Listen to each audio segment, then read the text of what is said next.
안녕하세요. 노광욱 전도사입니다. 2월 넷째 주 성경 공부 시간입니다.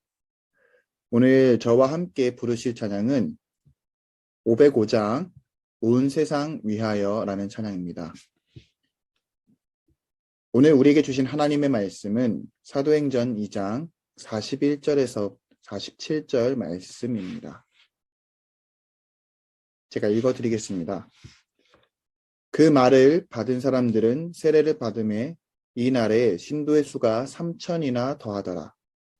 그들이 사도의 가르침을 받아 서로 교제하고 떡을 떼며 오로지 기도하기를 힘쓰니라. 사람마다 두려워하는데 사도들로 말미암아 기사와 표적이 많이 나타나니 믿는 사람이 다 함께 있어 모든 물건을 서로 통용하고 또 재산과 소유를 팔아 각 사람의 필요를 따라 나눠주며 날마다 마음을 같이하여 성전에 모이기를 힘쓰고 집에서 떡을 떼며 기쁨과 순전한 마음으로 음식을 먹고 하나님을 찬미하며 또 온 백성에게 칭송을 받으니 주께서 구원받는 사람을 날마다 더하게 하시니라. 아멘.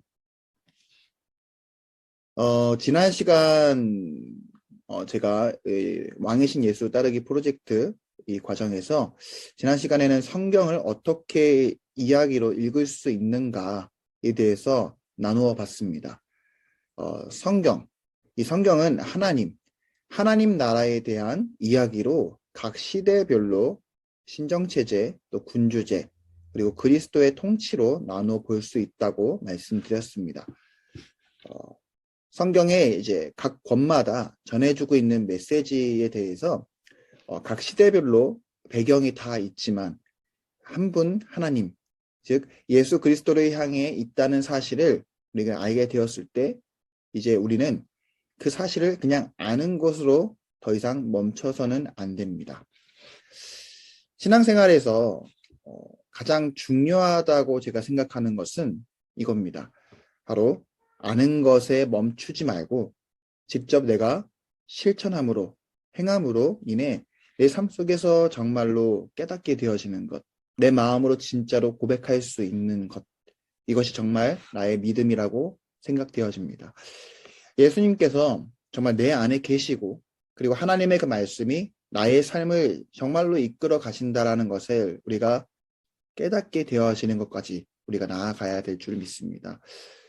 오늘 본문 사도행전 2장에서는 예수 그리스도께서 이 땅에 오셔서 많은 것을 알려주시고 또 가르쳐 주시고 모든 것을 이제 사도들이 그런 것을 다 기억하고 또 예수님의 말씀에 순종함으로 인해 이제 그 모여 있는 공동체 속에 이제 오순절 강림 사건을 이제 맞이하게 되는 배경이 등장하게 됩니다. 다들 이제 신기한 경험을 많이 하게 되어졌고 예수님께서 부활 후에 승천하시고 그리고 제자들의 마음에는 불안과 염려가 항상 있었을 것인데 이런 오순절 성령 강림으로 인해서 분명 모여 있었던 제자들, 공동체들은 어떠한 마음에 이제 확신들이 들었을 것입니다. 이런 마음이 들었을 것 같아요. 주님이 지금도 우리와 함께 하시는구나. 예수님 부활하시고 승천하시고 지금 내 눈앞에 안 계시지만 그래도 지금도 역사하시고 우리와 함께 하시는구나. 우리를 지켜보고 계시는구나. 우리와 동행하시는구나. 우리를 잊지 않으셨구나. 이런 마음을 이제 확신을 가지게 되면서 마음속에 두려웠던 마음들, 염려 마음들 그런 것이 사라지고 확신이 계속 생겨졌을 것 같습니다. 이렇게 제자들 중에 예수님을 가장 사랑했었던 제자가 있었죠. 바로 베드로입니다. 이 베드로는 이제 오순절 성령 강림 사건을 맞이하고 이제 그 이후 담대히 많은 사람들 앞에 나아가서 예수님께서 이 땅 가운데에서 우리에게 보여주셨던 그런 삶의 모습, 그런 하나님의 나라를 이제 전하게 됩니다. 오늘 본문 말씀은 그 베드로의 설교를 전하고 그 이후에 성도들의 그런 반응, 그런 모습들을 이제 보게 되어진 것입니다.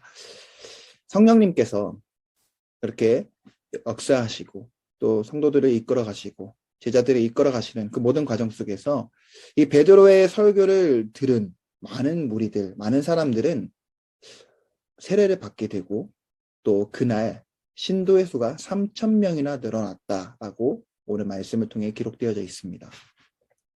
성도 여러분, 이 사람의 마음을 움직이는 분은 베드로의 어떤 말 재주가 아니라 하나님의 영이 말씀으로 우리의 마음을 감동시키시고 움직여 주신다는 것을 기억하기를 바랍니다. 성경 히브리서 4장 12절 말씀엔 이렇게 기록되어져 있습니다. 히브리서 4장 12절 말씀엔 하나님의 말씀은 살아있고 활력이 있어 좌우의 날선 어떤 검보다도 예리하여 혼과 영과 및 골수와 관절과 골수를 찔러 쪼개기까지 하며 또 마음의 생각과 뜻을 판단하나니.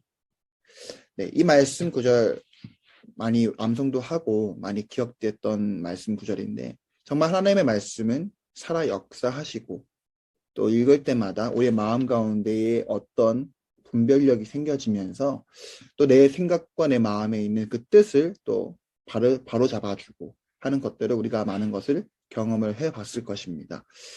이렇게 히브리서 4장 12절 말씀처럼 이 베드로의 설교 시간 가운데 분명 그 자리에 주님은 임하셨고 하나님의 그 영이 그 자리에 분명히 임하셨고 베드로의 그 입술을 통해서 복음을 전하게 하셨을 거라고 전 믿습니다. 그 과정 속에서 베드로는 단지 순종을 했었던 것뿐입니다. 하나님의 주신 마음을 가지고 사람들 앞에 나아가서 예수님의 삶의 모습, 하나님의 나라를 전한 그 모든 내용들을 전한 것은 그 용기가 있었을 것이고 또 하고자 하는 그 마음, 순종하고자 하는 그 마음이 있었을 것입니다. 그렇게 베드로의 순종으로 인해서 하나님은 한 사람을 통해서 많은 이들의 이제 주님의 품으로 돌이키시고 또 하나님의 나라를 전하게끔 하셨습니다.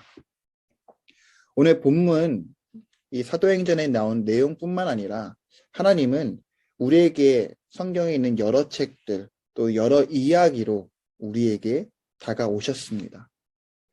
그 이야기는 하나님의 이야기 또 우리를 위한 하나님의 이야기라고 생각해 봅니다. 앞서 베드로의 설교를 통해서 많은 신도들이 이렇게 늘어났던 것처럼 3천 명이나 늘어났던 것처럼 베드로가 전했던 그 말씀은 우리를 위해 다가오셨던 바로 그 예수 그리스도에 대한 이야기입니다.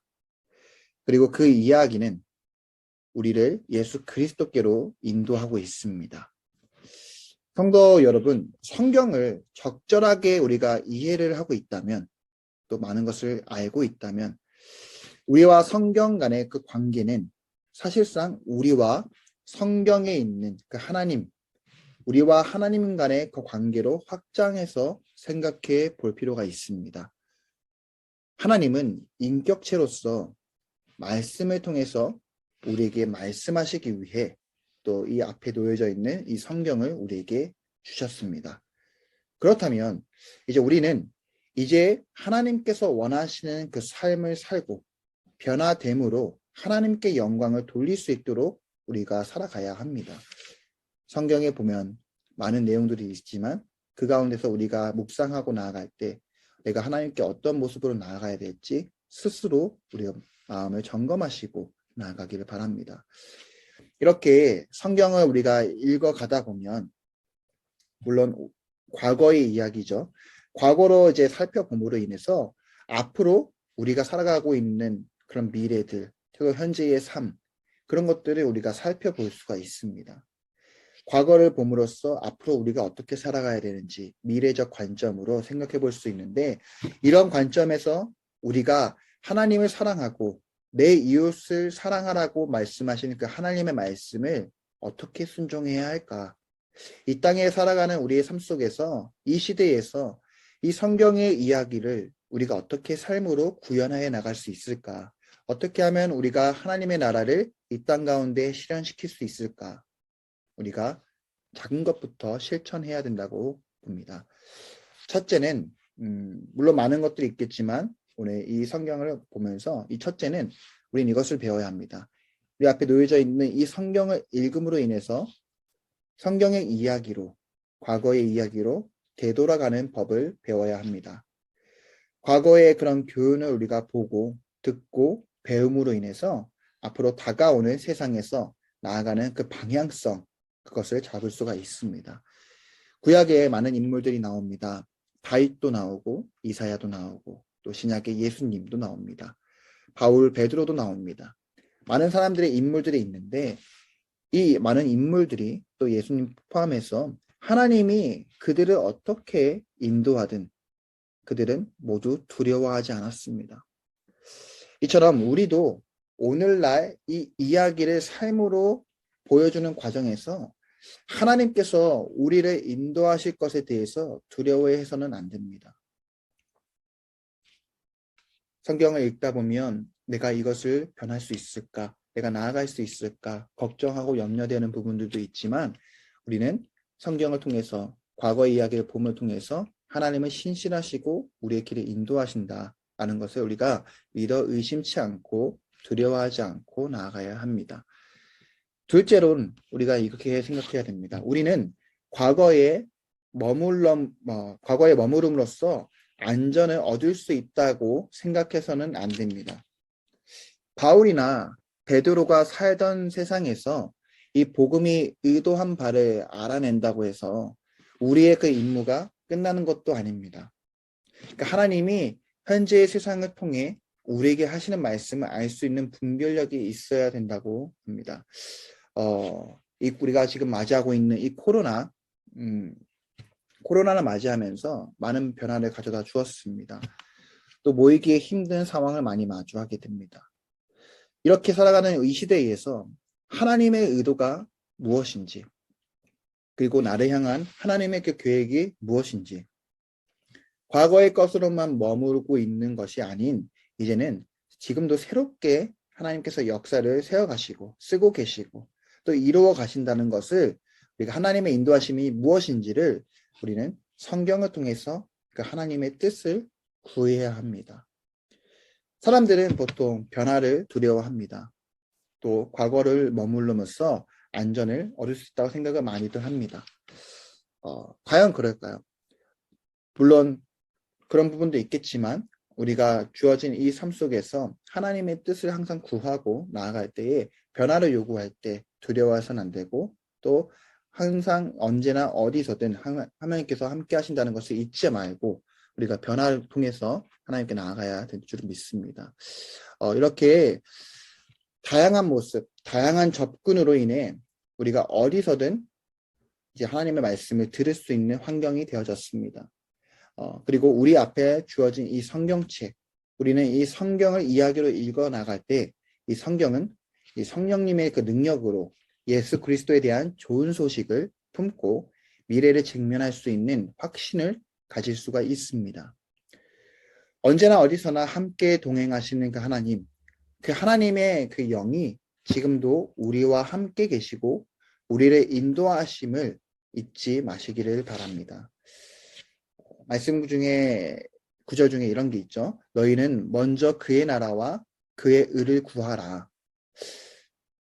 우리 모두가 하나님의 그 뜻을 먼저 구하는 자가 되어서 앞으로 다가오는 시대에 하나님의 뜻을 묻고 구하면서 또 정말 우리 삶 속에서 그렇게 행함으로 실천함으로 인해 우리의 그런 믿음이 더욱더 견고해지기를 주님의 이름으로 축복합니다.